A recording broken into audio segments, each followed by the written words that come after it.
Hey, what's up, everybody? You know what time it is. Your boy, Jeffrey L. Boney, yours truly, right here for another hot edition of Real Talk Junkies, man. So excited that you joined us on today. Another exciting show full of information, full of great discussion. And I want you to share it with all of your friends, all your family, all your foes, all your enemies. It don't matter. Everybody needs to check out Real Talk Junkies on today. As always, I want to encourage everybody to go not only share this link with everybody so that everybody can get involved, chime in on the chat, but I also want to ensure that you all check out the latest news at Forward Times. ForwardTimes.com is where you can check out the latest news for and about black people. Also, we want to engage with me at JeffreyLBoney.com. That's JeffreyLBoney.com to not only engage with me, but to also pick up the latest book, Don't Argue With Me, a no-nonsense approach to the issues in the black community. Let's get right into it, y'all. There's a lot of stuff going on in society today, man. We got an uptick in crime, lots of murders and different other things, man. A lot of back and forth bickering. A lot of people, man, just young people particularly, man, trying to find their way.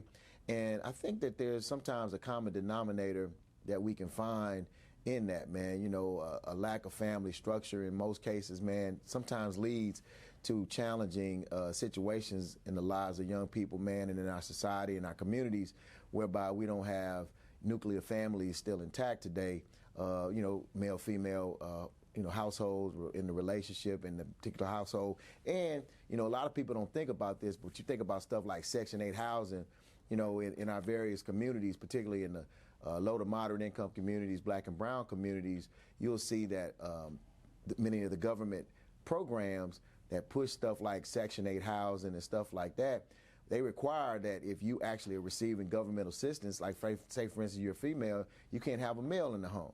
So, if you have a relationship, if you have a father of your children or your child, you can't even, as a father, stay in the house where your child is born and being raised, because maybe you and your family or your baby's mother or your wife even, could have some challenges, man, trying to make ends meet. And they are relying on this governmental housing through the Housing and Urban Development HUD, Section 8, et cetera, man. There's certain criteria and restrictions that prevent you from even staying in homes, man. But anyway, bottom line is, man, there's a lack of male role models in so many of our young people's lives. Not just necessarily role models, but even fathers. And fatherhood is so important. Fatherhood is extremely important. Some people, birth children, man, and just don't have anything to do with their children. Some may be incarcerated. Some may, be out there on drugs. Some may just not have anything to do with it, just kind of wash their hands of the child. And sometimes you have mothers of the children that keep their fathers away from the children. I mean, it's all kind of scenarios that are out there, but there are a lot of fathers that are actually involved in their children's lives, want to be involved in their children's lives and make a tremendous impact. Here to talk today about the importance and emphasizing the importance of fatherhood in the lives of our children, particularly here in America, is none other than a fatherhood advocate himself, Mr. Cal Joubert. Come on in, Jack. Yeah. Hey, man. Thank you, bro. What's up, Cal? How you doing? Good to be here. Welcome to Real Talk Junkies. Thank you. Hey. All right, first time, newbie. Man. Yeah, it's all right, man. It's all right to be a virgin sometimes. You know what I'm saying? But we gonna break you in. Well, come on. All right, so let's talk about it, man. You heard some of the things that I talked about from the jump about the importance of fatherhood, the lack of fathers in many of our homes today, and how I feel like some of that stuff contributes to some of the stuff that we're seeing in our society today. But let's talk about it, man. Let's talk about the definition of fatherhood in itself. That term kind of gets thrown around a lot, and it goes beyond just having a child, right? Right. So let me back up a little bit. So I got involved with fatherhood, the programs around Houston. When I came back here from the Marine Corps, I had a job. I'm from Third Ward area, so I wanted to get involved. I noticed that we had some issues with fathers, with just people, just kids, kind of running around, whatnot, maybe needing a couple of more role models. So anyway, long story short, I ended up volunteering to get on a community action network where we dealt with fatherhood. And I got a lot of education. I learned some things. And I came to realize that I could do more. Mm-hmm. As a dad of four, I should be reaching back in my community, trying to be a role model. So I got into baseball coaching out here Sunnyside. You know, I tried to project a positive role model as a man. So to your point, we are fighting a narrative that is not positive for black men and brown men. The studies show that they say that we are not in our households, and we are. We are. We are there. We are present. We are, heck, some of us are even stay-at-home dads. So that narrative is a misnomer. All right, I want to crush that one right now. What we do need are programs or resources that are built for dads, single dads. Because when I looked around, there were none, or very, very few. The women have a lot of resources. To be a dad, a single dad with a child, maybe two, it is hard to find something in Houston that supports you, be it housing, job development, workforce stuff, and just a support structure for the dad. So I started volunteering some time with the various fatherhood programs and just getting a sense of what they were doing and how I could help. Let's go back to what you just said. You know, you said that there's a lack or has been a lack of programs for males, for fathers. Yes. Why has that been? I mean, if there's a need that's there, typically when you have needs that are out there, people seek to address those needs. Why has there been more of an emphasis on mothers or women with children and not men? Right, so I think you hit on it earlier. If a man can't stay through Section 8, it's not allowed to stay in the house with the mother and the child, then that leads down the road that more resources have been geared toward the woman and the infant. Now, I don't know if you knew this, but the city of Houston has one of the highest infant mortality rates in the nation, and one of the highest maternal mortality rates in the nation.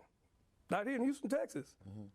And a lot of the grant monies, are going and they're being funneled and funded for programs for women. Very few for men. And even when there are programs for men, it's tied into the family, which is good, because the man is the head of the family, in my opinion. For a man to step into that role, he needs some support. There are guys out here, you know, in different neighborhoods that just don't have the support to become that role model, that leader of that family. And there's not a lot of options out here for him. There's not many programs out here to support him, to guide him, or give him mentorship. So that's two separate things, though, I think, right? So you got fatherhood. So when you say fatherhood, we're talking about your children, correct? That's a good one. Fatherhood could be a man that's stepping in the role for the father, that plays the role of a father. So that's not a mentor? No, not a mentor. That could be someone's uncle. Okay. Dad could be incarcerated. The uncle steps in, he becomes that male figurehead, right? So to me, fatherhood means someone with a child, children, that's being looked upon as the supporter for those children or that child, and the mother, and the head of the household. Now, you say dad could mean something different to somebody. To me, dad could be someone maybe without, well, it could be the same. Fatherhood and dads could be the same. The man of the household, though, is different. To me, that could be just a man stepping in as the boyfriend or the spouse, you know, and he's looked upon to, again, run the household, but with no children. And I think there's a different level of responsibility in each one. That makes sense? Yeah, I'm trying to follow. So that I'm just saying, as far as, you know, RTJs and we're listening, I just want to make sure that we are saying, like, okay, with fatherhood, is this really, you know, you have to have your own children to be a father? No, of course not. Yeah, that's what I was saying, because I mean, like, right. you know, because when we talk about fatherhood, what does that really mean? Because then you know, there's also these terms about mentorship. There are a lot of mentor programs out there where you have maybe, say, certain males that are serving as a role model or someone that's involved in this a particular child's life that may not have an active father in their lives. Right. So let's go back a little bit to these fatherhood programs and then how they're kind of constructed. some of these programs want to support the father or the male role model in the family by education. So co-parenting becomes a real big one, right? Another pretty big topic in support-wise is career, job opportunities, because that's been a really, really big issue with a lot of the guys I talk to. It's hard to be a good dad or father figure if you're struggling economically. Yeah. Right? That's a huge, huge issue, and I don't think that we, in terms of Houston, we address that in terms of helping these guys become better fathers by, again, getting them employed, getting them, career development type things. So in that aspect of it, when you just said as a mentor, those things should be looked at also. So let's talk about the lack of fathers in these young people's lives. Have you done found any research on the lack of fathers in a home or in a child's life, how that impacts them? Right. Some of the stuff I found on research really stemmed back to infant mortality. It has been found that men, fathers, contribute to the healthy outcome of a pregnancy, right? Now, how do you contribute? Going with the young lady or the woman to her prenatal visits, that kind of stuff. So supporting her during the pregnancy, even after pregnancy, by reading to the child, encouraging nursing, those type of things. But those are things that men don't know about, you know? Those are things that at least I wasn't taught as a dad. And I have 4, like I said, so I didn't think about encouraging the nursing and why was that important? Yeah. You know, and that does help the brain development.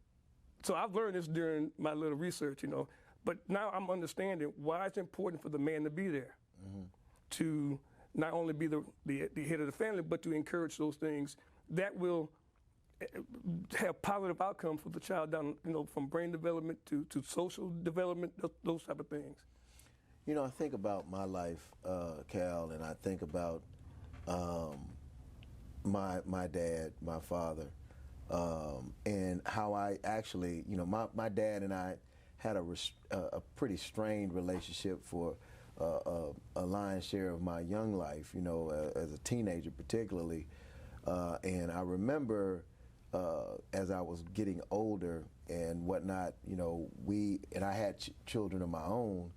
I remember my dad, because like I said, we had a very, very, very strained relationship. I mean, so much so it got pretty toxic. And but my dad was, you know, of course, with my mom and in my life to a degree until he passed in 2002. But what I was trying to say is, I think back on how I always sought to have him in my life and to be actively involved in my life, and I felt like he wasn't. And so it was interesting that I felt that way, although he was in the home. Right. I looked at him as like what I had referred to him as a resident dad. You know, like he was there. Right. He birthed me into the world. Right. But he was just there living in the house. But I didn't really see, you know, the fact that his providing for me, making sure I had a roof on my head, food to eat, clothes to wear, et cetera, was him being a father to me and looking out for me. And I remember, and I'm getting to this point because it's very, very important. And a lot, you know, I don't really share this aspect of my life a lot with a lot of people, but I feel it's appropriate for today.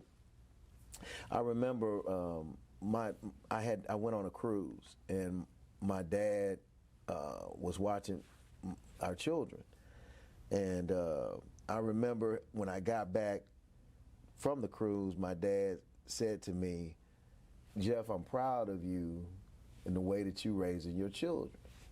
Now, that was a monumental moment for me because never in my life growing up did I ever hear my daddy tell me that he loved me or that he was proud of me about nothing. And he and I had a real heart-to-heart discussion that day after he made that comment. And I asked him, "Dad, why you never really spent time with me and why you never told me that you loved me?" And he said, "Huh?" He said, "Well, my daddy never spent time with me." And my daddy never told me he loved me. So it was like he was modeling, if you will, the behavior or the mannerisms or what he was shown by his dad, his father. And so I told him how I really had wished that we had spent more time together.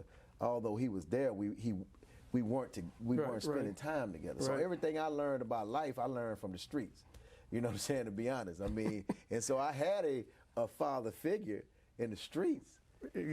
And he taught me the wrong way to live. Right. But, you know, I felt it was right at the time. But he served as that kind of father figure, that role model, and he showed me fatherhood in the wrong perspective. Well, you said something very key.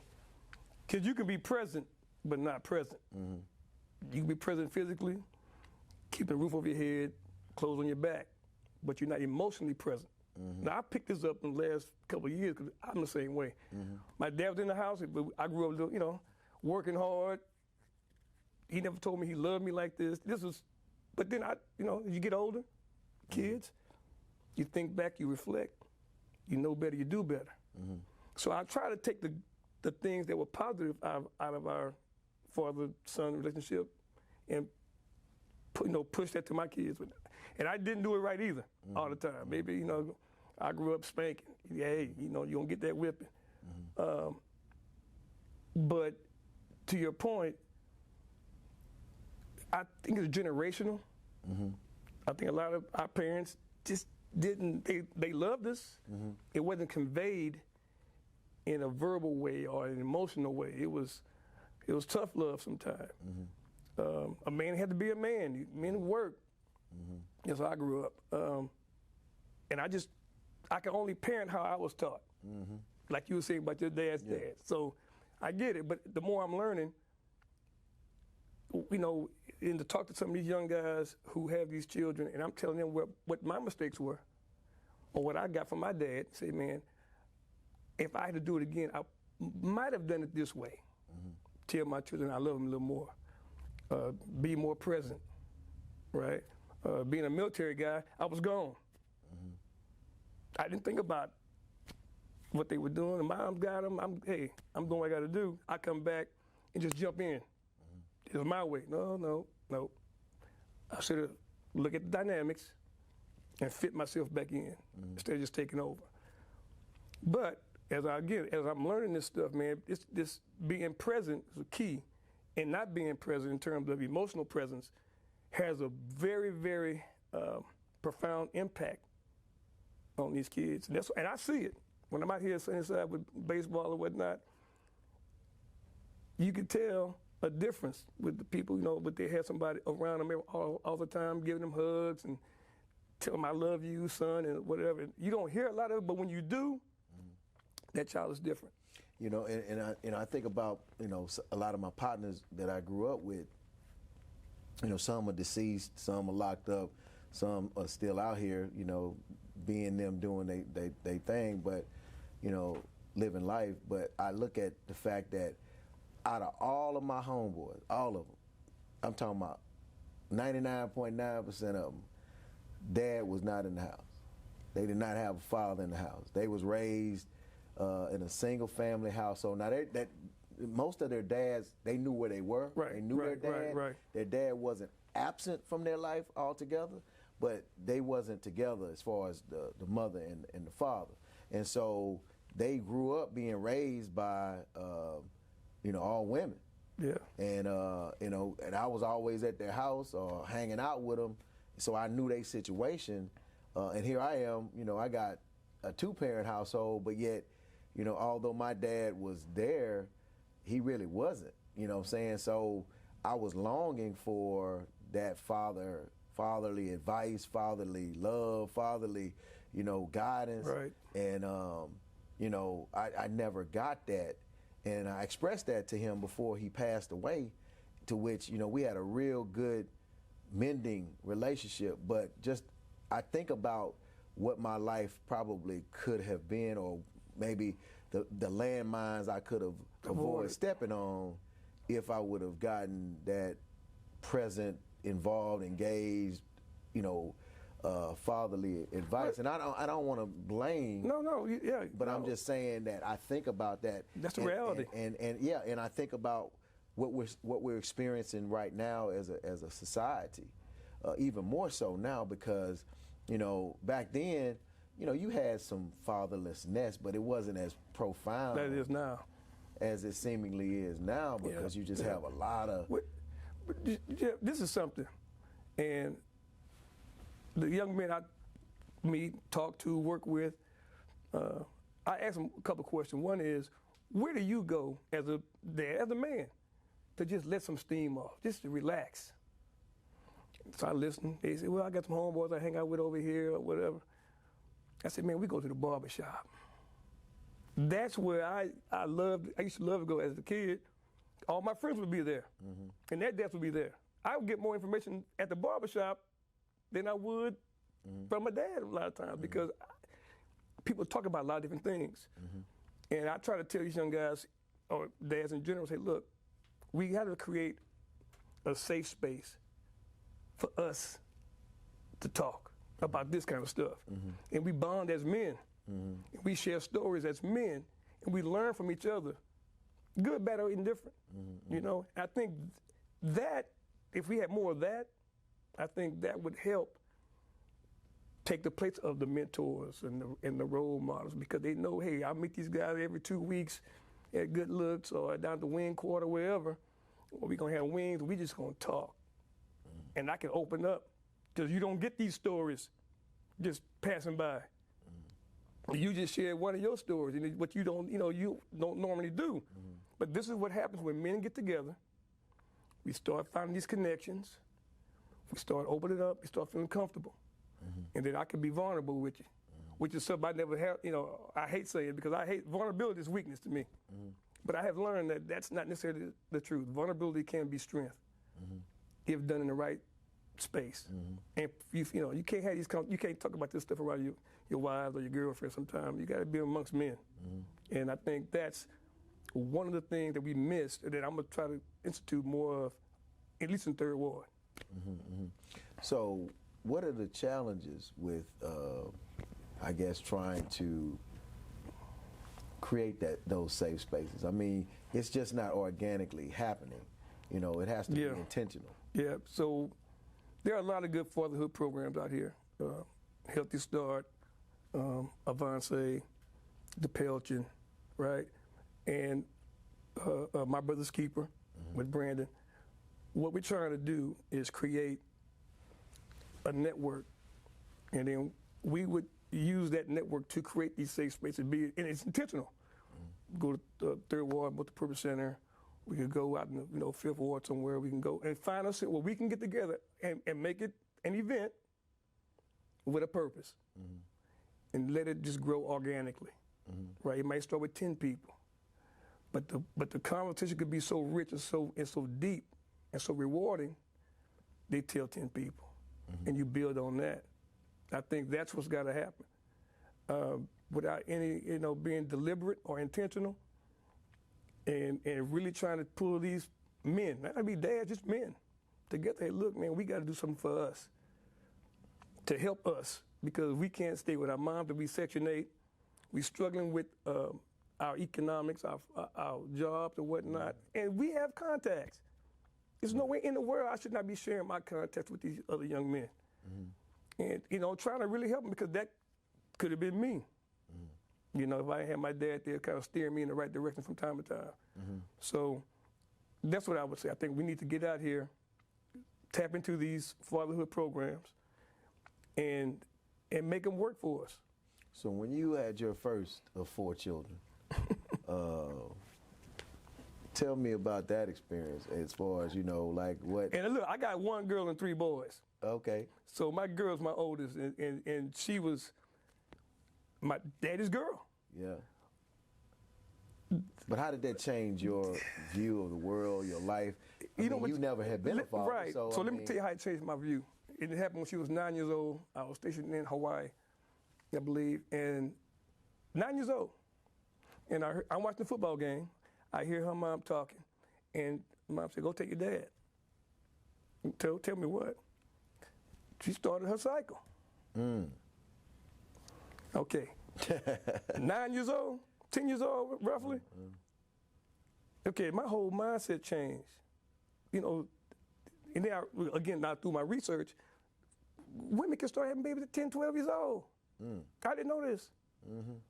I said, man, I mean, I got to really step back and look at my daughter differently, and be more protective. I'm a protective dad, I guess, at that point. So, man, it threw me for a loop, and I didn't know how to address it. You know, I don't go buy women products, and I'm not doing all that. Right. I'm not doing it. Go talk to your mama. But, you know, I had to kind of man up and say, okay, I got to have a talk with this woman, this little young woman, because things could happen. So that was my aha moment. Yeah.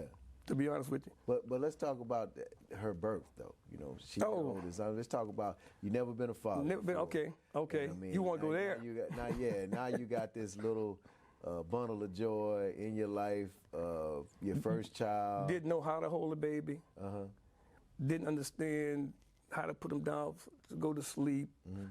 Didn't understand why she crying all the time, right? So for me, it took a lot. I tried to read books that didn't help too much. You know what? So you know who helped me? My grandmother. If she's crying, give her this little liquor on the bottom of this and let her, you know. If the baby's still hungry, put some cereal in her food, you know. So those little things helped me. But man, and I was 25, 26, and man, I don't know if I was really ready for it. But when it hit, seeing that birth changed me. That's what I knew. I said, man, women are remarkable. Because I saw the whole thing. Yeah. And I could not believe a person was inside of this body. I'm holding it. That really is powerful. So she was, she'll always be my number one. That's my baby girl. Yeah. So, yeah, man, that was deep for me. So did you change anything as a father? Now as a new father, did you change anything? Because now you went from being just, man, Cal. Yeah, you father Cal. Yeah. I found myself kind of going back to what you said earlier. My dad was very supportive, football, basketball, whatever we did. So I found myself wanting to be with my daughter.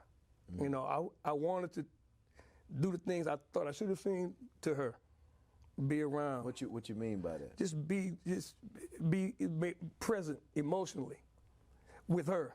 So are you speaking about your experience as a child, your father? Both. When I didn't get there, I tried to give it to her. Okay. Right? So you know better, you do better. Say, okay, I got to spend a lot of time with this little girl. And it just what happens, I was able to take her to daycare, pick her up, stay with me, and we bonded. We had a good bond. I think through the years, of course we kind of grew apart because, I just didn't, there's a bond as a baby. I guess you can bond again as a teenager, which is a hard time to bond. And then as you go to college and gets married and everything else, he's kind of, wow, that's my baby. And I'm like, man, I'm glad I took time to really try, as best I knew it, to bond with her as a baby. Would I could have done some things better? Of course. Of course. What do you think you could have done better in hindsight? I mean, because like you say, there's no manual. No manual. That's right. How you can raise your child and be a father. So it's not mutually exclusive to you as to how, I raise my child. Everybody's different, right? Everybody's different. Yeah. So, is it really something that you feel like you could have done better, or is it just, I mean, because I don't like I don't like to say I have regrets. Oh, no. So right, it's right. like, we could learn from them and improve upon them and better ourselves based off of decisions, but you can't turn back the hands of time. And you don't know what you don't know. You don't know what you don't know. Right. So I think if I could have done something differently, and it would have been, as she try to stay connected. That makes sense. You know, I did my job as a dad. Roof over your head, you know, go to school. I got all that stuff covered, all the normal stuff. But I don't know. I just don't think I stayed connected. You know, women, the two women, you know, her mom and her connected. Her and I, you know, I grew up that way. We didn't say I love you in the house. Right. So, you know, that's really does affect the connection that you have with your children. Again, I said it's presence, emotional presence. I wasn't there emotionally. So I would have done a little bit more of that, you know. It's my way or the highway. You know, that's how I was raised. So I would have been maybe more open to hear her thoughts and how she's very smart, and hear, you know, some of her ideas and what she was thinking. I didn't do that. Come home with the hammer. I'm like, what? You know. But you don't know what you don't know. You don't know what you don't know. And all I can do now is try to make it better. Yeah. Going forward. So let's go back to what you said about you said that you sought to implement and do things that you did not experience or see growing up. So let's go backwards. Yeah. So let's talk about, I mean, I shared some of my life. Oh yeah. So, you know, you said that you didn't see those things in your life as well, as far as hearing the I love yous and type of stuff. What is it that, as a young boy, did you seek or want from your father? I mean, and did you even know what you needed and wanted from your father? Yeah, that's a good point. So my dad, like I said, was very supportive. He owned a couple of clubs out here in Third Ward off of Darling, Emancipation. And I worked. He had his own company, janitorial company. I worked, right? It wasn't hearing I love you, son, or some attaboys here and there was few and far between, if ever. But kind of to your point earlier, you know, now I'm thinking back, I'm like, a lot of my friends, my homeboys used to come to my house. Because my dad was there, you know, we had a family. And when he worked at night, but more or less he was there.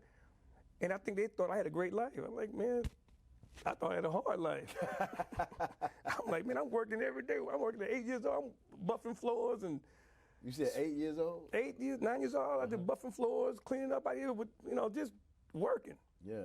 And going to school, playing football and all that kind of stuff. So going forward now with my children, I try to do this. I make it just deliberate. And I would tell them every morning, come hug me, say, I love you. I said, you gonna do that because I ain't promised to come back home.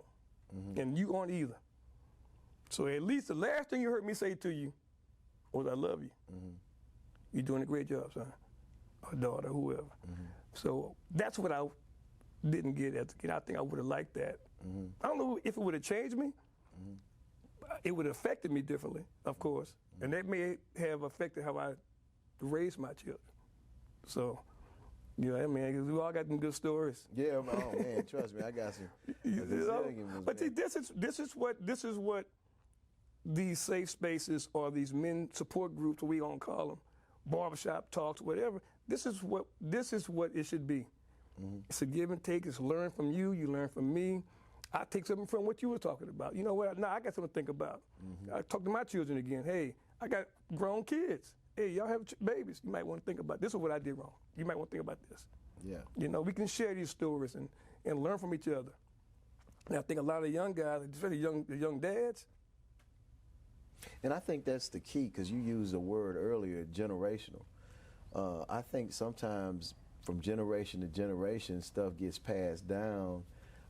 Things that they learn, maybe bad behaviors or good behaviors. That's right. And things that they did not learn because it wasn't ever taught to them or shown to them. Right. So they don't know any better. You don't, like you say, you don't know what you don't know. Right. So if I don't know how to change oil on the car because nobody showed me, you know, somebody can't get mad at me or expect me to change the oil when I've never been shown how to do it. True. So again, I go back. I was given that. My dad, you gonna learn how to change oil change the tire, brakes, or whatever it was, doing, butt floors, and all this kind of stuff. And later on in life, it really helped me out because I had flats and whatnot. I knew what to do. So you're right. I can't expect my sons to do something if I hadn't shown them. Right. So that's one thing I made sure my sons knew. If nothing else, as a man, you should know how to change the tire, change the oil. Without doubt, that's a man's job. Now, can women do it? Of course they can. But if you're in a relationship or you have a partner or whatnot, a wife, as I was raised, men do this, women take care of that. But if you were never shown what a man does, how can somebody get mad at you? Right. How can someone expect something that you should know if you never were taught that? Like doing calculus. How would you know calculus if you'd never done pre-algebra or algebra? Yeah, and that's something I was going to say because there's so many dynamics to being a father, to being a parent. And then you mentioned earlier about even being a single parent. I mean, there are single fathers out there, not just single mothers. There are men raising a child or their children by themselves. Yep. Without any assistance from the mother or anyone, Yep. For that matter. And so you think about the fact that there's so many dynamics to life, whether you're a young child, a boy, or a young child as a girl. There's so many things. Then with the advent of social media, oh yeah, now you're having to kind of monitor stuff through social media, and many of these kids are venting and expressing themselves on social media and dealing with depression and mental illnesses and stuff like that, man. It's just a different time. So do you know, I learned this, that men can have postpartum depression. And it's real. Men can have postpartum. Yeah. So you think about this. And maybe we went through it, I don't even know. The woman has the baby. What if she gets sick and has to go to the hospital? The baby's 2 days old. This happened to me. The mom had to go to the hospital, back to the hospital. I got a 2-day-old infant, and he's not doesn't really know me, I guess, but he's crying. I didn't know what colic was. He just cried. Put the baby down in the carrier.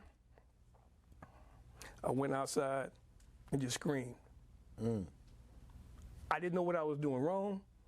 I don't know what this baby's crying for. He don't want the milk, and I don't know what to do. Grandmother, mama, what do I do? Yeah. I mean, I was stressed. And I had to go to work the next day. So it was a lot. So when I heard about this postpartum depression for men, I'm like, man, that's not even talking about the whole mental side of it. Yeah, men need a little mental rest too. But it's tough. It's tough. So it's a lot that we don't know. I didn't know maybe to the last 6 months.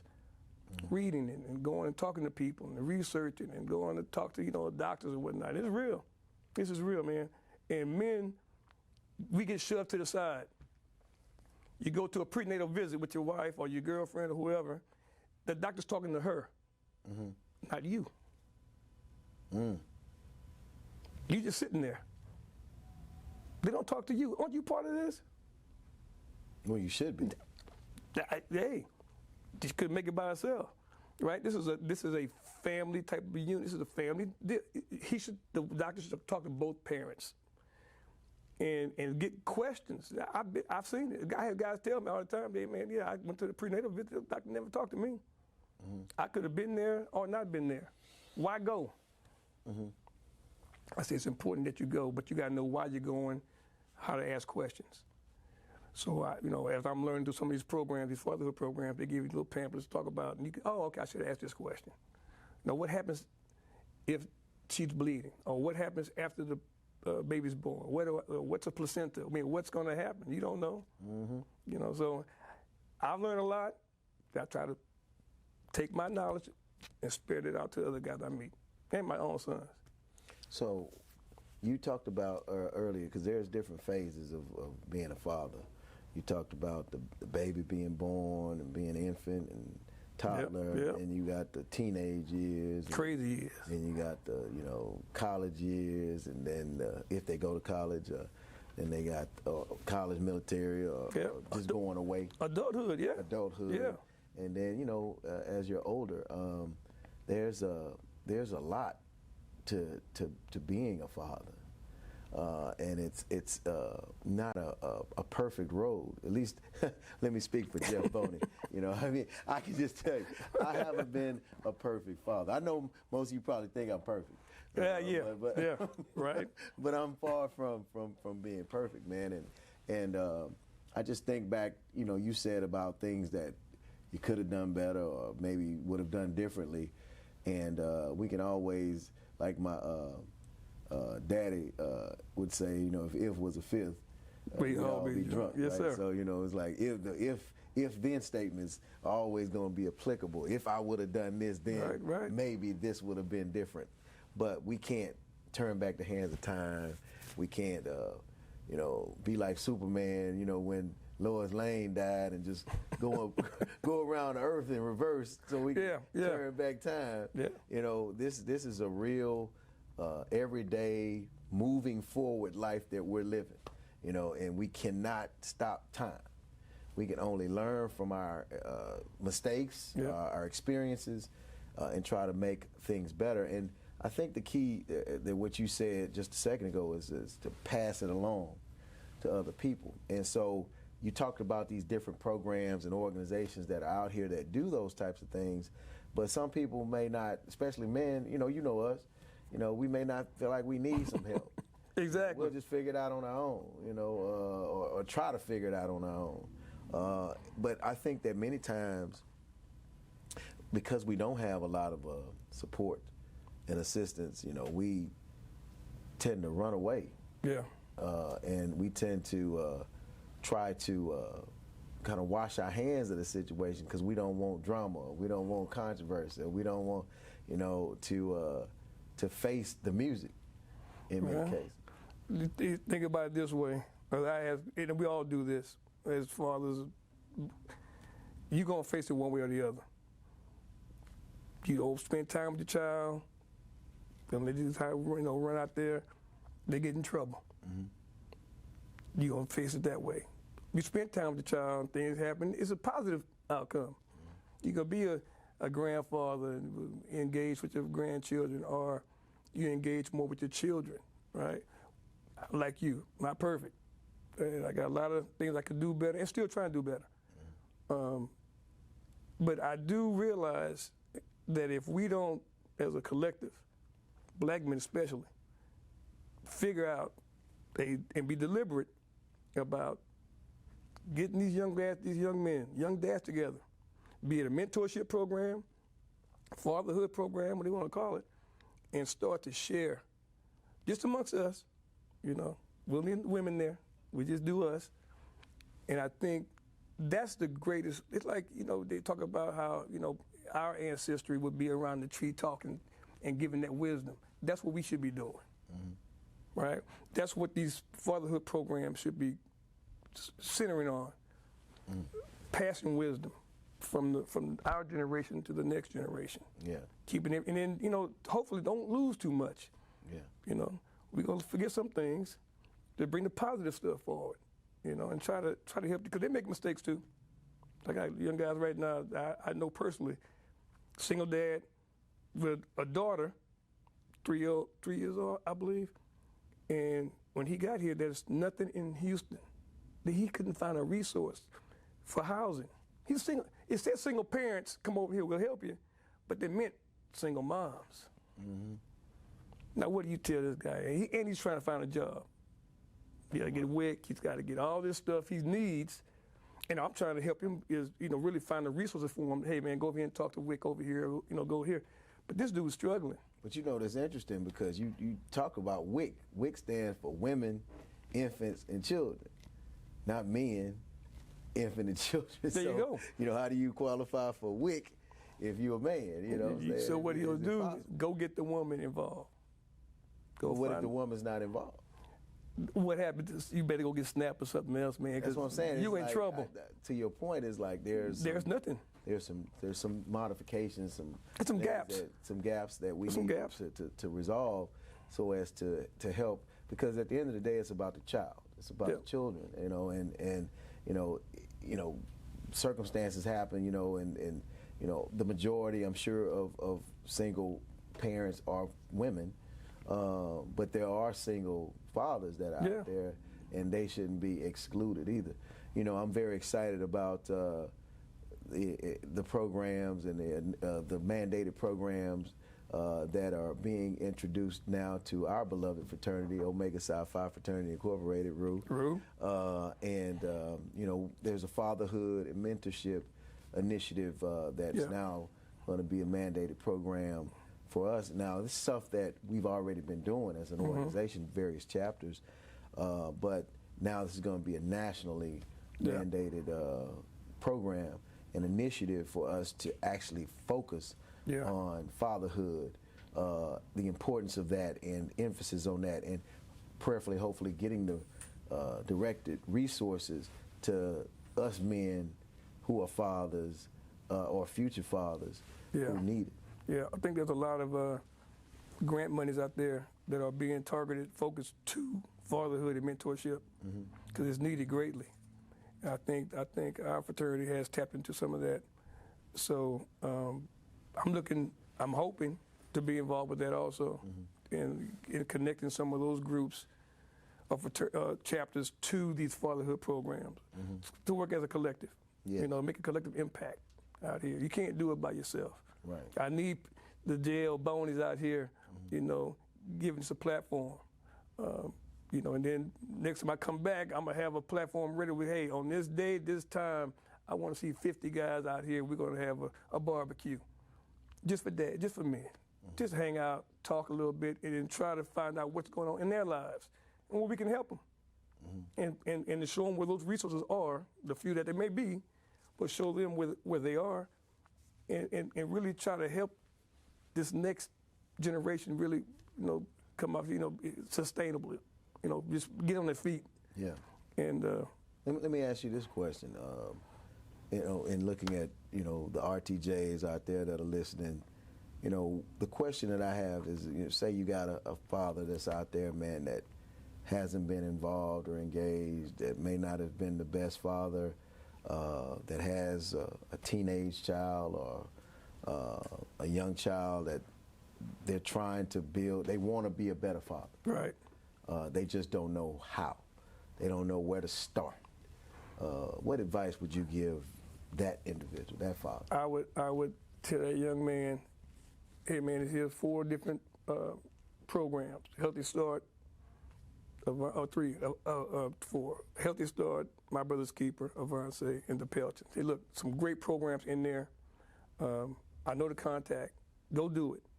Here's a guy go talk to. Now, but from that, I want us to connect. All right, so I'll become a quasi-mentor, right? And not that I can give him all the answers. I can direct him to different groups or, different classes that he can go to. And that's my responsibility. If I meet somebody like that, that's what I would do to get him going. And then just be there for him as an ear. Call me up sometime and I've had it happen to me. This guy just called, just need to vent and come up with a plan. I don't know if you been following this whole situation with 50 Cent and his son, Marquise. He has an estranged relationship with his son. I want to say his son has been getting, correct me if I'm wrong, y'all, is it $6,700 a month? $6,700 a month in child support. And he came out recently saying that ain't enough. He needed some more, and to which 50 Cent was like, you ain't getting another dime, in essence, from me. But, his son pushed back, and I think his son's like 25, 20, something like that. And his son said, I would give you $600 to $700 just to spend 24 hours with you. Now, he was being sarcastic in his, I want to say this was on Twitter, his response, but there's something deeper there. As for him to even make that comment, shows that he has a longing for his dad, for his father. Yeah, you said it earlier. Yeah. You know, he has a longing for that. So even in the sarcasm, there's a desire, a longing that he feels like there's a disconnect. I don't think it has anything to do with his star power, him being 50 Cent. I believe that the mother may have tainted him to a large degree as to the view on the father. I wasn't there. I'm not, so I'm being very speculative. But you know, there has to be a reason why his son has such disdain for his dad. But then too, there's been this disconnect. There's been this lack of engagement, lack of involvement There's a big of the gap. father in his life. Yeah, I mean, you can't replace it. You even said it earlier. Right. You can't replace that father-son bonding. Yeah. If it's not there, it's going to show its head later. Yeah. But I think every young man wants to bond with his dad. And they ask that question as grown men later on in life, why? Why didn't you take time with me? You know, and as a dad, do you want to answer that question? Well, I mean, you know, I think you have to answer that question if it's posed to you. I mean, but some dads run from it. Right, that's what I was going to say. The question is, do you have an answer? Do you know what the answer really is? Some like my daddy didn't have an answer for why he didn't say he loved me or why he didn't really spend time with me. His response was, well, my daddy didn't do it with me. So he didn't really answer my question as to why he didn't do it with me. Right. His response was, well, it wasn't modeled to him. So in other words, it's like to me he was saying, I didn't know any better. I just did what I knew to do. I went to work. I paid the bills. I made sure you had a roof over your head. So that's his way of showing you that he loves you. That to him. That was his way of saying, I do love you. Look at what I'm doing for you. Yeah. Look at what I'm providing you. Yeah. You know what I'm saying? Look at what I have done. And so I can't knock that and say that he didn't show me love or didn't express love to me, because that was his way of doing it. I just didn't accept it at that time as such. I didn't recognize this is his way of showing love because I was young, I was immature, I was needy. So we had the same story then. I wanted. With the same story. Just by sharing this little bit. Yeah. I feel the same way. Yeah. My dad, I know he loved me, but he didn't say it. Right. Didn't hug me. Right. He put clothes on my back, food on the table, the roof on the head, and supported our activities. Man, we could talk about this for hours and days, man, but this has been a great, healthy conversation, and I hope the beginning of a lot more, not only with you and I, but also with many of the other men out there that are fathers, because we definitely need to have an emphasis on fatherhood, not only currently, but moving forward, because there are a lot of future dads and fathers that are out there, and there are a lot of males that are out there that want to be better fathers. And don't forget about the guys that's coming out of jail. Yeah. That are dads who need the support. Yes, indeed. So, I mean, it gets deep. It really does, man. And I thank you, Cal, for being here today. No, brother. Thank you, Doug. Appreciate you. All right, no problem. I definitely will have you back because we have further discussion on this matter, man. That'll do it, y'all. We're going to get up out of here talking about fatherhood and the importance of dads and fathers in the lives of our families and our children. Make sure you share this link, y'all. Like I said, always. Also, check out the Forward Times link at forwardtimes.com. Go to jeffreylboney.com to get my latest book, Don't Argue With Me, a no-nonsense approach to the issues in the black community. And with that, y'all, we up out of here. Peace. Let's go.